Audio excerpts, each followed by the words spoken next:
How to return missing item in Lazada. Hello everyone. In this video, we will see how to return missing item in Lazada.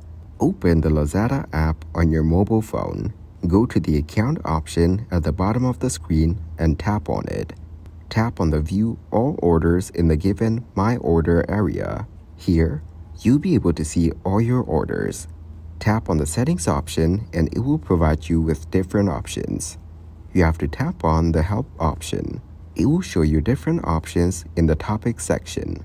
You have to tap on Cancellations, Returns, and Refunds. In the Refund section, you have to tap on I need a refund for missing items in my package.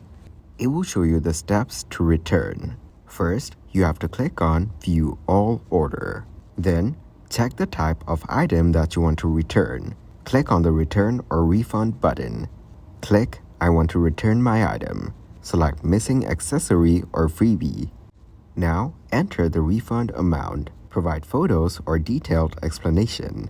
If applicable, add other products that you want to return.